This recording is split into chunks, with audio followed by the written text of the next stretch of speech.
El Paso Fire Lieutenant has admitted to drinking and being on his phone moments before a crash earlier this month. That crash had left one person seriously injured in East El Paso, what court documents reveal. Plus, a tariff exemption is ending this week. We're going to explain how this could impact your wallet. And Robert, you're talking about rain chances, but when can we expect the best chances for rain? Monica, we got a slight chance of isolated storms tonight, but a much better chance of thunder showers on Wednesday. I'll have your detailed forecast. We're live on KTSM 9+, and your news starts right now.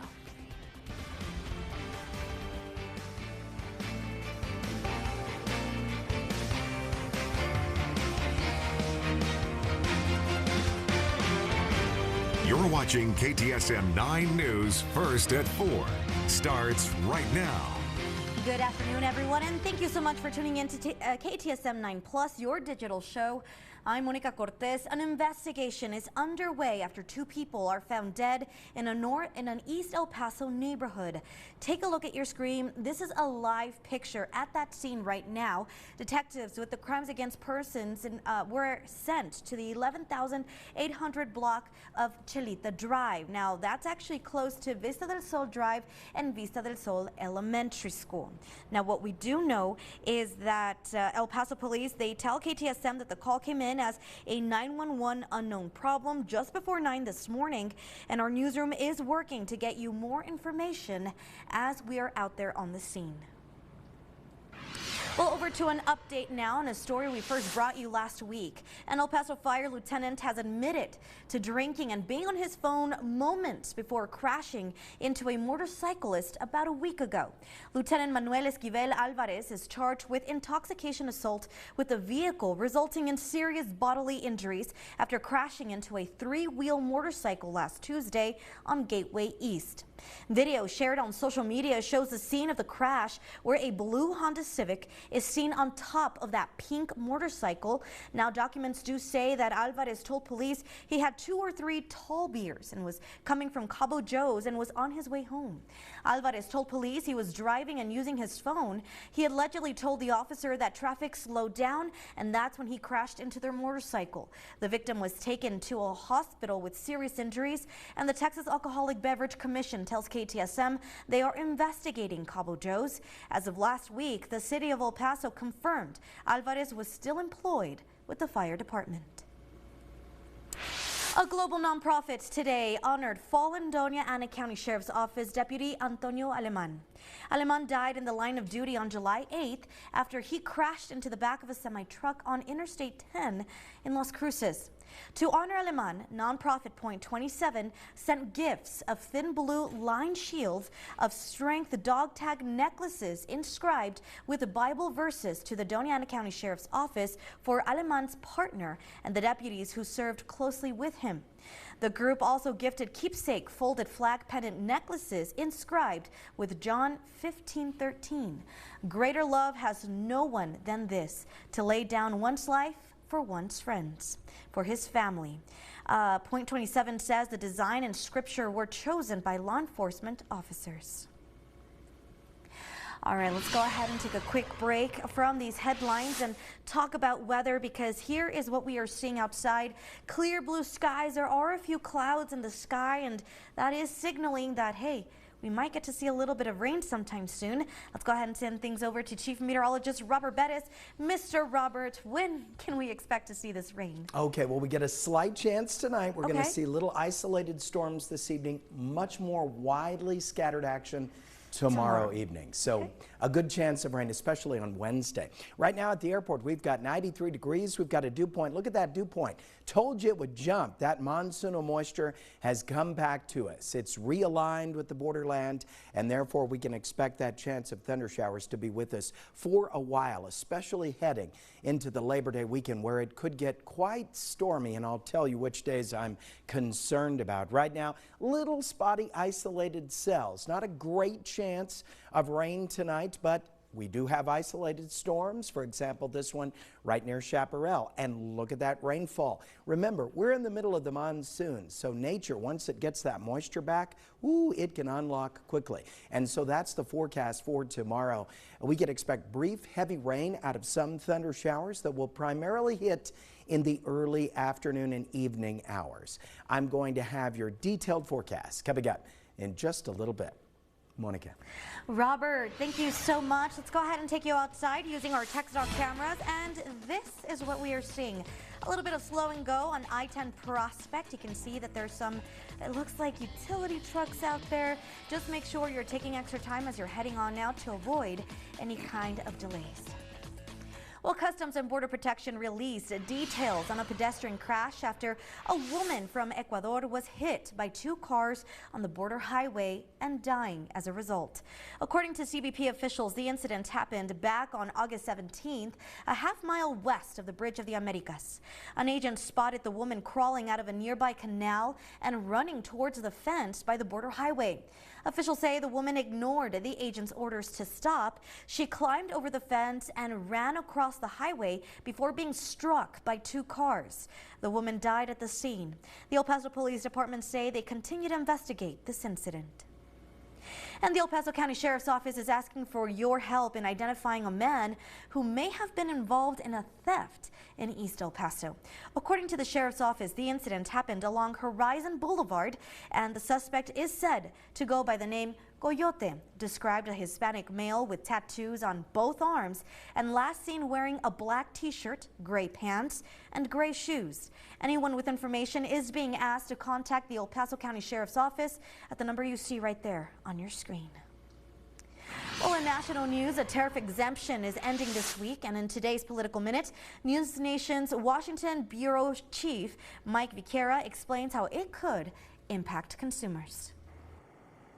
The cost of some low-priced imports is set to change. I'm Mike Viqueira, News Nation Washington Bureau Chief. Friday marks the end of what's called the de minimis exception. It's a shipping rule that impacts many common consumer goods. The exception allows packages at or under $800 to enter the United States without facing tariffs. According to U.S. Customs and Border Protection, de minimis shipments were valued at more than $1.3 billion in 2024. Imported products from many e-commerce sites like Temu and Shein have benefited from this exception. Last month, President Trump signed an executive order ending that exemption, saying bad actors have exploited the rule to avoid tariffs or to get illegal substances into the country. Some mail companies from France, Germany, the UK, and India have temporarily suspended some services to the United States. However, letters or personal gifts that are worth less than $100 won't be affected, according to postal operators. I'm Mike Viqueira, and this is the News Nation Political Minute. Well, coming up, we first told you this yesterday about Daniel Villegas. He's the man who was falsely imprisoned in the 1993 double murder and spent 20 years behind bars. Well, now he's given the go-ahead to sue the city, and we shared this story on our social media. A lot of you had a lot to say. We're going to go over your thoughts in our In the Comments segment. And the city of Sunland Park is celebrating the start of construction on a new Valero travel center. We're going to tell you when it will be completed a little later in this newscast. Thank you so much for tuning in to KTSM 9+, putting local first.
the value. You get 2 pairs of free eye exam and anti-glare lenses for only $79. Welcome back, everyone. Well, Daniel Villegas, he's a man who was falsely imprisoned in the 1993 double murder and spent 20 years behind bars. Well, he's now been given the go-ahead to actually sue the city of El Paso. So the lawsuit was originally filed in 2015 and cites 3 key actions by El Paso police that impaired Villegas' rights. Now, the judge did dismiss the first of the 3, but is allowing the lawsuit to go to trial on the grounds that the police department's leaders were encouraging officers to clear cases at all costs and tolerating dishonesty while deliberately failing to supervise officers. We, of course, shared this story over to our social media accounts, and a lot of you guys had a lot of thoughts you wanted to share with us. So we're going to start with Agustin Caritas, who writes, "Guess who's paying? El Paso, Texas residents." Sonny Macias says they need to have that money come out of the police pension. Corina Garcia writes, wasn't he charged with some recent violent crime, assault? How is this justice? People that are innocent don't repeat bad. And Denise Kling writes, I pray that he can find peace and then move on with his life. I can't imagine spending that many years in prison for something he did not do. Of course, to read the full story of this, of the judge's ruling allowing the lawsuit to proceed, just head on over to our website. That's KTSM.com. And here at KTSM, of course, we value your opinion and we want to hear more from you. So make sure you are following us on all of our social media platforms to keep in touch with us through the comments. All right, well, UTEP has launched the 915 campaign and is seeking members by September 15th. We're going to tell you how you can actually score some football tickets as low as $9.15 a little later in this newscast. This is KTSM 9 Plus, always putting local first.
Assistance, 160-point inspection, and more. Take a test drive today at 6330 Montana. Your local weather authority, Robert Bettis, the Borderland's only certified broadcast meteorologist. Welcome back. Okay, so check this out. Powerball is offering its 7th largest jackpot in game history. The grand prize now sits at $815 million after last night's drawing saw no ticket matching the winning numbers. The next chance to play will be tomorrow night. Meanwhile, 2 tickets sold in Georgia and Texas matched all 5 white balls to win $1 million. 815 million. That's crazy. Monica, come on, call me when it's a billion. It's not enough, is it? It's That's never so enough. funny. And after we buy hair care products, we'll still have $814 million left. Oh my gosh, Robert. So hey, you were telling me Chaparral is a hot spot right now. Yeah, they've got these storms, so it always goes for the northeast quadrant of El Paso County, or it aims for Chaparral. It seems to be the case this year. Take a look at our tower camera, and I know we were trying to pan a little bit over to the left, and you can actually see the clouds in the distance over there. Yeah. If we actually pan that camera toward go toward the north and toward the east, you'll see, no, the other direction toward, toward the east. It's not responding. That's okay. I'll show it to you on the radar composite. Here are the high temperatures so far today. Certainly hot enough to get things going. 93 El Paso, 95 Juarez, 93 Las Cruces, 93 Alamogordo, 94 Deming, and 75 in Ruidoso. Now, we only had really a slight chance of a direct storm today. But look at this. The monsoonal flow is back. It had moved over toward Arizona, but now we're back in business. We're going to have a much better chance of thunder showers by tomorrow afternoon and evening. We'll see widely scattered storms. And a look at the radar composite right now. Of course, you see the towering cumulus clouds all around the El Paso area, but really only one that's made it and materialized of any significance, and that's right here. Look at Chaparral. Look at that. Moderate to heavy rainfall coming down at this point. So obviously, drive in monsoon mode. Don't go into a flooded roadway. This thing will pass quickly tonight, and tomorrow we'll see more widely scattered thunderstorms just like that. I want the rainfall back. Don't want it to flood, but we need to catch up on our rain. 93 is the temperature in Las Cruces. Right now we've got a dew point at 41. Yesterday, of course, low dew points here on the border. They're mid-50s and climbing.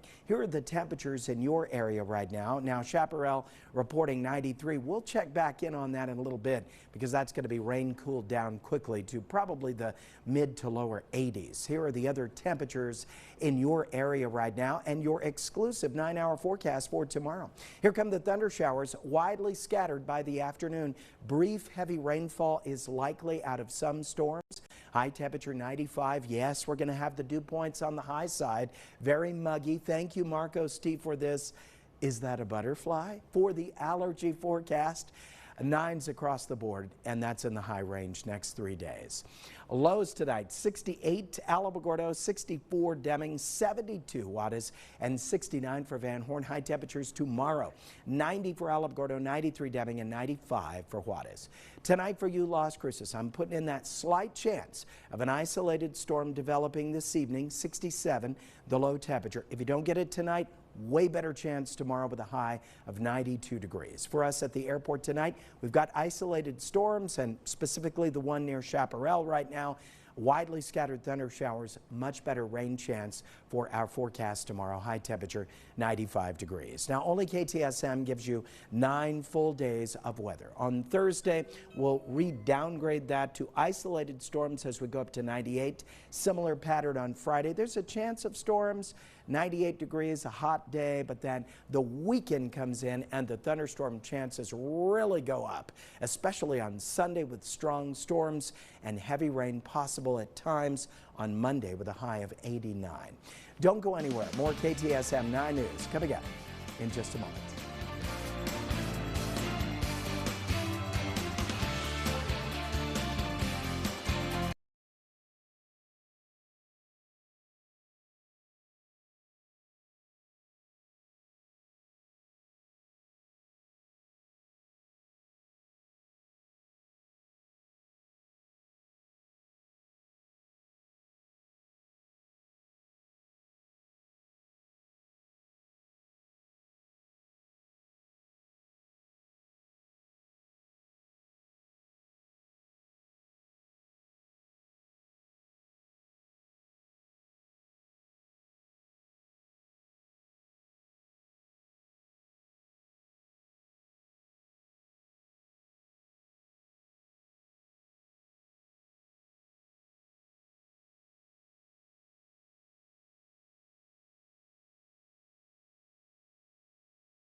We win big. We are Glasheen Vyas Ninderman, injury law.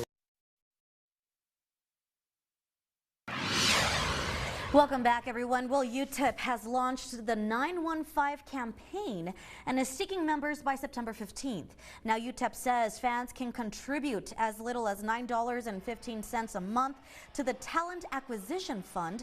Those who contribute will be able to buy 2 tickets to the UTEP game versus ULM on September 20th for just $9.15 each. UTEP says the TAF funds are essential to help coaches recruit and retain talented student athletes. The 915 campaign is an opportunity for all UTEP fans to get involved and make a difference in their efforts to put championship caliber teams on the playing field. Well, in other news, the city of Asylum Park is actually celebrating the start of construction on a new Valero Travel Center. Among the attendees was the mayor. Check it out.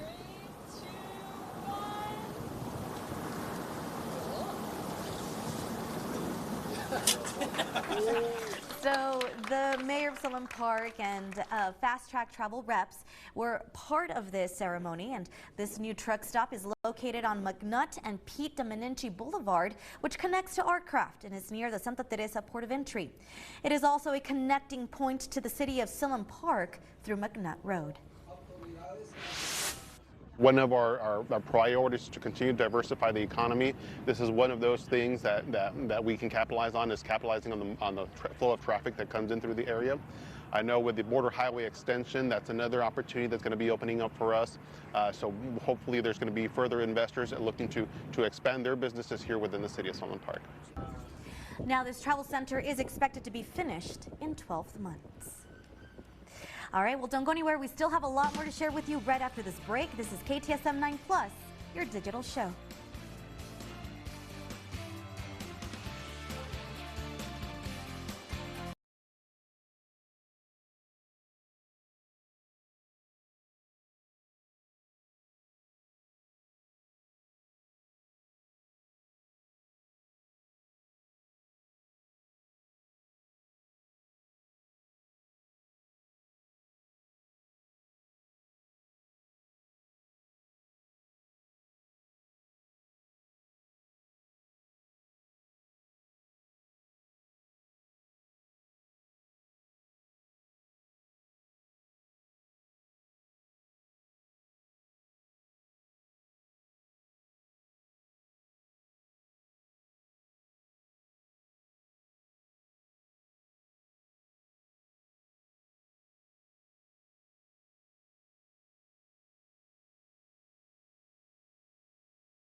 of the iconic multi-platinum selling album, Why Can't We Be Friends? War, live. Welcome back to KTSM 9 News Plus, your digital show. El Paso police want your help in finding a missing 69-year-old man. He's been identified as George Ramsey and was last seen on Monday. According to police, Ramsey was allowed to leave a foster home but did not return at the scheduled time. Ramsey is described as being 5 foot 10 inches tall, weighs 264 pounds, has blue eyes, and is balding. He has medical conditions which makes him a missing endangered person. He was last seen walking. He was wearing a white t-shirt, black shorts, knee-high white socks, and black shoes. Anyone with information is asked to call police. And in case you missed it yesterday, some New Mexico state lawmakers got a behind-the-scenes tour at the ICE-run Otero County Processing Center, detaining immigrants. New Mexico Republican lawmakers say the tour is ahead of a Democratic plan to get rid of facilities that detain immigrants. The processing center is owned by Otero County, and the county has a contract with ICE, which operates the facility.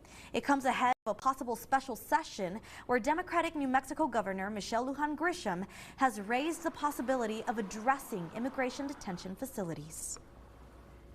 We were happy to see that the facilities were very clean. They were very transparent, even allowing us access directly into the detainees' quarters. The administration has indicated that they're not interested in opening any more camps. What we worry is that she's going to close the existing camps. That's 500 of some wonderful, well-paying New Mexico jobs here in our state. Now, the governor was also invited by the bipartisan group to tour this facility, but she declined the offer to attend. A spokesperson for the governor says that it's too early to say if she's planning a bill that would address these types of facilities. Well, Texas lawmakers took a step toward a new standard for public education today. Most agree they want to get rid of the state's standardized STAR test, but figuring out what to replace it with has Republicans and Democrats split. Capitol Bureau reporter Dylan McKim breaks down the proposed plan and the latest changes. Currently, students in elementary and middle schools take an end-of-year STAR test. Those results play a role in how a school is graded by the state. The proposed replacement is a series of 3 smaller tests spaced throughout the year to eliminate the high-stakes environment. The intention is to reduce anxiety and stress on students and teachers. But some teacher advocates worry it will have the opposite effect. What we have heard from educators is that they are seeing this as more standardized testing, more high-stakes testing as opposed to less. The Association of Texas Professional Educators is closely tracking amendments, which include tweaks for kindergarten students all the way up to high school end-of-course exams. Supporters of the bill say it will help schools understand how kids are progressing throughout the year, which has never been done before in Texas. That is a way that we get better achievement, and in that keeps the conservatorships out of the class, or excuse me, out of the school districts. Nothing is official yet. Lawmakers in the Senate and the House will need to agree on a final plan. Advocates hope the state will not penalize bad-performing schools in the first couple of years the test is rolled out. So pausing the system seemed like a prudent issue to build that trust with educators. In Austin, I'm Dylan McKim. Well, the House officially passed its plan this afternoon, and the Senate is scheduled to vote on its own plan later on today. The plans are not identical, so lawmakers will have to iron out the differences before it can become law. And the earliest it could replace the STAR test would be the 2027-28 school year. All right, let's go ahead and switch gears here a little bit and talk about weather, because it looks like we may have some activity going on here. So this is the look that our chief was talking about here. Robert, okay, so I see a little bit of a breeze going on there, very dark in the background. What are we seeing? Well, the robot behaved. And they were able to move the camera over. Of course, you aim it at a tower. We're trying to aim it at Chaparral where we can't get a direct view. But the thunderstorm that was over Chaparral has kind of moved on at this point. But hey, we tried. Did we not? We sure did. Okay, 93 degrees. Today was the day, Monica, we would only have a slight chance of isolated area storms. We're going to have a much better chance of widely scattered thunder showers by tomorrow afternoon and evening. In addition to that, this Labor Day weekend is looking as though it's going to be very stormy. Good for rain chances. Makes it complicated if you have outdoor plans for the weekend. A look at this satellite radar composite. Yesterday, all that moisture was heading directly toward Tucson and Phoenix. But now we've got our own little isolated hit or miss thunderstorms for tonight. And what I was talking about was this cell right here over Chaparral. For a few minutes, that rainfall really coming down. And thankfully that's moved on, so hopefully no flooding in that area. But these thunderstorms will be much more widely scattered for our Wednesday. So here's a quick look ahead. Tomorrow, 95, very muggy in the afternoon, widely scattered thunder showers, brief heavy rain, and then we'll see more isolated storms before we head into the weekend where it will be stormy. I'm going to have your detailed forecast coming up in just a little bit. Monica. Robert, thank you so much. Well, the president's cabinet met today, hours after the president said he's firing a Federal Reserve member in an unprecedented move. Washington correspondent Maddie Beer-Temple has the latest.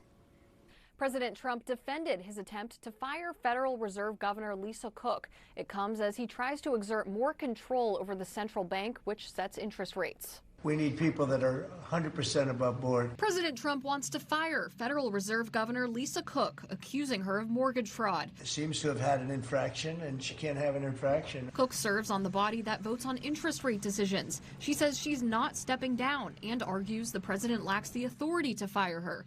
Presidents can fire governors for cause, but that requires a process, letting Cook answer to the charges and present evidence. The president cannot remove them just at his whim. George Washington University law professor Paul Schiff-Berman says firing Cook could erode the independence of the Fed. That would have catastrophic effects for our economy. Cook's lawyer said in a statement, quote, his attempt to fire her lacks any factual or legal basis. We will be filing a lawsuit.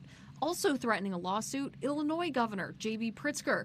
He says he'll sue if the president follows through on comments to crack down on crime in his state. If they decide to do it, we're going to make sure and go to court about it because, frankly, you're not allowed. The president has floated federal intervention in Chicago like he's done in D.C. I'm willing to go to Chicago, which is a big trouble, but we have a governor that refuses to admit he has problems. The president is also escalating his crime crackdown in the nation's capital, calling for the death penalty in murder cases. Anybody murders something in the capital, capital punishment.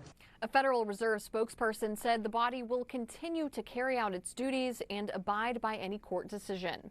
In Washington, I'm Maddie Beer-Temple. And in our health alert, the first human case of the flesh-eating screwworm parasite has been confirmed in the U.S. Federal health officials say the risk to the public is low, but concerns are growing in Texas, where the agriculture community is already on alert. Sophia Boslow brings us a lot more. This is not the most appetizing thing to look at, and you would expect that from a flesh-eating parasite. The New World screwworm feeds off living flesh of warm-blooded animals. It spreads its eggs in wounds, and their larvae, or maggots, burrow their way down and chomp away. It's a real nasty infection. I can't, describing it, will almost gross you out. So it's about as bad as anything you can imagine. Being eaten alive by a maggot is what it is. The killer parasite has been a major concern for cattle and other livestock. There are no known cases in Texas, but 370 miles south in Mexico, there are concerns, which is why over the summer the U.S. paused cattle imports. Now on Monday, the CDC confirmed a human case detected in the U.S. in Maryland of a person who recently traveled to El Salvador. Public health officials say the risk to people from this case is low, but the news is raising eyebrows. We think this is strictly a wildlife problem, but it does infect any mammal, which includes humans. Texas Agriculture Commissioner Sid Miller says recently a person in Mexico died from the flesh-eating parasite, and there have been dozens of other sick people in Mexico because of it. 40 humans infected is nothing to ignore. We want to stop this pest in its tracks. We can do that. Miller says the solution is fly bait, and they're working with a private company to stop the pest in southern Mexico. He says they would also use sterile flies produced in Panama that would stop the parasite from reproducing. All right, well, coming up, you have already seen this monstrous dust storm probably all over your social media. Well, we're going to tell you where it happened and the damage that it brought about. Then we first brought you the story yesterday about the fight that broke out at Eastlake High School involving students and an administrator. Well, this raised questions about cell phones being used during school hours. We shared the story on our social media, and we bring you your thoughts in our In the Comments segment. Thank you so much for tuning in to KTSM 9+, putting local first.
Sleep easy.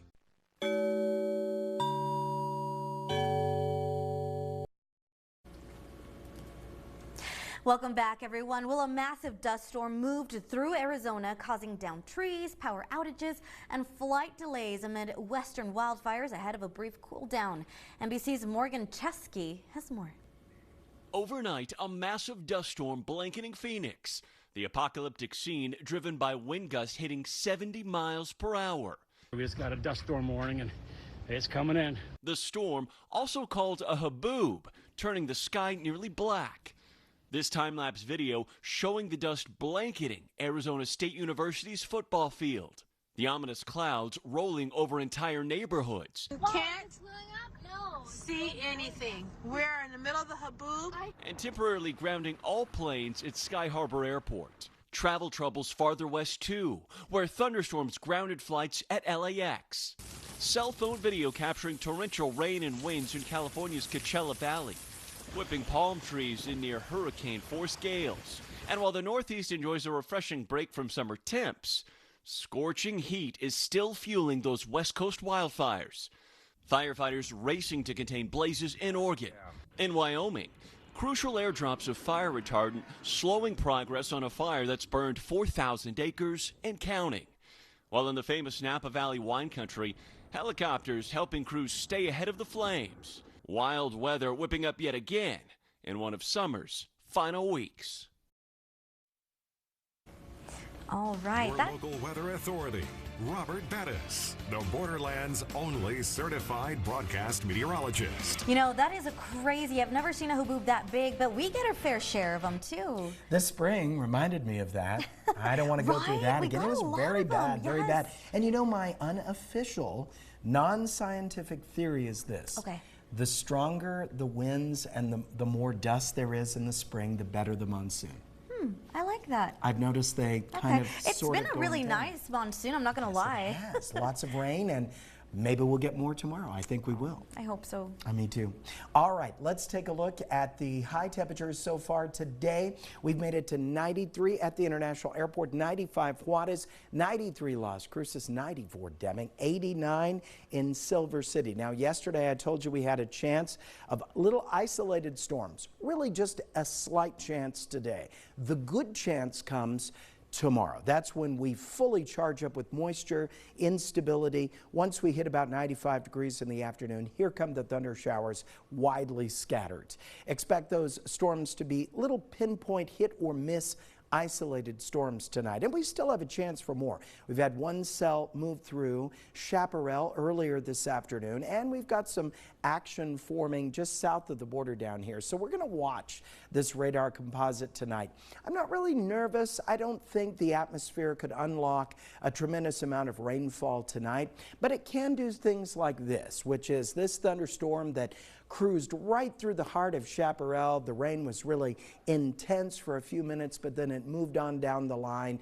Tonight we'll keep that chance of little isolated storms in the forecast for a while tonight, tapering off, clear tomorrow morning, and then here come the thunder showers tomorrow. 92 in Las Cruces. You two have a very slight chance of isolated storms tonight. Way better chance for tomorrow. Here are the temperatures in your area right now. Notice Chaparral has dropped down thanks to that thunderstorm to about 85 degrees. Here is your exclusive 9-hour forecast for tomorrow. High 95, dew point temperatures mid-50s, very muggy. And then here come those thunder showers with brief, heavy rain potentially by late tomorrow afternoon. Your allergy forecast, 9s across the board. Next 3 days, high range. Tonight for you, Las Cruces. I want to keep that storm chance in. Not a great chance, but there's a chance. 67 low temperature tonight, 92 your high tomorrow. Here come the thunder showers. I think you've got a much better opportunity for rain. 72 our low temperature tonight. Little isolated storms still active for a while, clearing out, hitting it again tomorrow. Much better chances. 95 the high temperature. Now only KTSM gives you 9 full days of weather. On Thursday and Friday, we get a brief bubble of high pressure, which will raise us to 98 degrees. I do want to keep a chance of isolated area storms in the forecast. Not quite as good as on Wednesday, but a chance. But then once we cruise into our Labor Day weekend, Saturday, scattered thunder showers that day, 96. 92 with potentially strong storms on Sunday. That atmosphere becomes very unstable on Sunday. On Monday, cloudy skies. We have the potential for some heavy rain, even in the morning hours that day. And then thunder showers Tuesday, isolated storms Wednesday, slight chance on Thursday. Monica. Robert, thank you so much. Let's go ahead and take you outside now using our tech stock cameras. This is what it looks like. So we are seeing a little bit of congestion out there on I-10 Brown. So here near the downtown area, if this is your commute, just know that you are going to encounter a little bit of slow and go traffic, but overall pretty good. Well, a fight broke out at Eastlake High School involving students and an administrator. This rose concerns about cell phone use during school hours. A viewer actually sent us this video that you're about to see, claiming that an administrator was trying to break up the fight and then was hit by students. The incident occurred in the cafeteria during school hours, with students recording the fight on their cell phones. Socorro ISD officials clarified that high school students are permitted to use their personal devices during lunch, which is considered non-instructional time. Now, we ended up sharing this story over to our social media accounts, and many of you had lots of thoughts you wanted to share. So Kelly Jo Apodaca says students should always be able to have access to their phones due to certain life-threatening events that could possibly occur on campus. My child will always have her phone in her backpack at all times. MDC Jessa Moore says that the bigger question is why students thought it was okay to hit the administrator. Emily Rush says parents and students should be held accountable for their actions regardless of the cell phone law. Hitting an administrator or anyone else should not be okay. And then Baylon Sally writes, LOL, yes, because we cannot allow evidence of any sort to be recorded.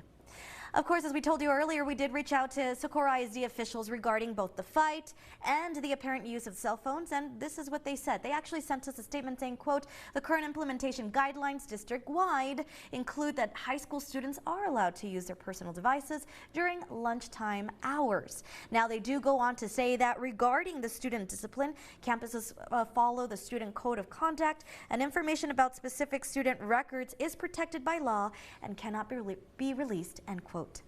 In fact, the district officials went on to say that the district is considering updates to its guidelines as it receives more information about this new law. And here at KTSM, of course, we value your opinion and we want to hear more from you. So make sure you're following us on all of our social media platforms to keep in touch with us through the comments. Don't go anywhere. We'll be right back after this quick break.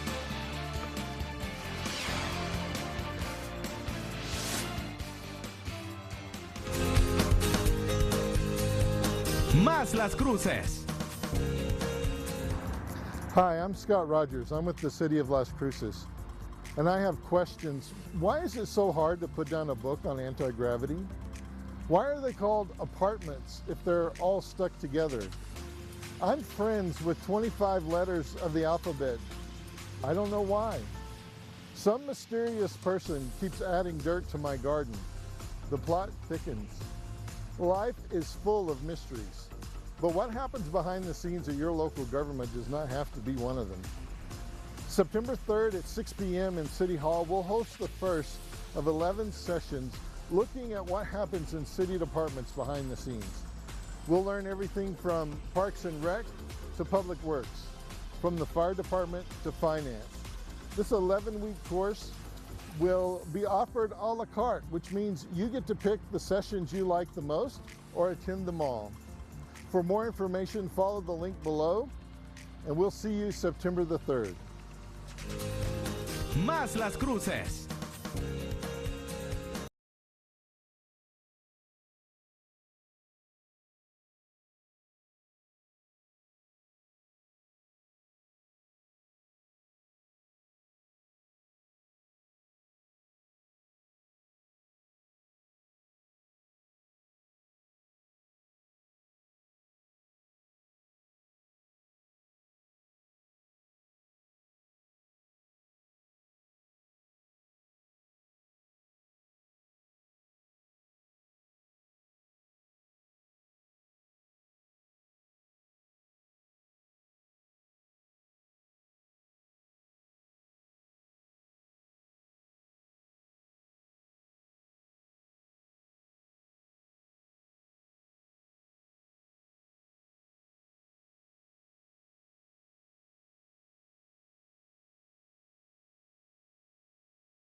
station that puts local first. Sponsored by Las Palmas del Sol Healthcare.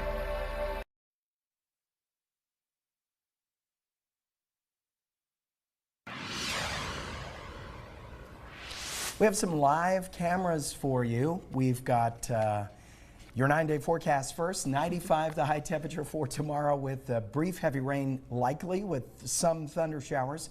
Isolated storms Thursday and Friday, and then a very stormy Labor Day weekend. 96 on Saturday. The strongest storms I think potentially could hit on Sunday with a high of 92. On Monday it's going to be a very cloudy day, cooler, 89, very muggy. But we also face thunder showers and moments of heavy rainfall could be mixed in on Monday. I know it's Labor Day, no fun there, but just be aware of this potential for our weekend ahead. Now we have live cameras for you. Now, Ruidoso technically under a flash flood warning for another 30 minutes or so. They've had some pretty heavy rainfall. You can see people, though. Don't you love the commute, Ruidoso? I do, and I even love being there while it rains because you have these big raindrops coming down. It's almost hard to believe how beautiful it looks up there raining. I love it. I love it up there. So, okay, you're telling me it's going to rain for my Labor Day weekend? I What know. are you saying? I know, but as long as there's no lightning, you're fine. Remember, you can be in a pool if there's no lightning and you can still have a great time. Is that what? Okay, and the temperatures don't look that bad either. No, it's going to be very mild, 90s. It's going to be pretty muggy. We've enjoyed it last weekend with perfection. I like it sunny and dry too, so I liked it, but it will be the opposite this coming Labor Day weekend. So as long as we know in advance, hey, weather could be a problem, we'll make plans for that. All right, not bad. So the biggest day to watch out is when? Sunday is the day that concerns me. The instability goes crazy on that day, so we want to watch that day. All right, awesome. Robert, thank you so much, and thank you for tuning in to KTSM 9+. Don't go anywhere. We have Estela Casas up next. Hair and wardrobe provided by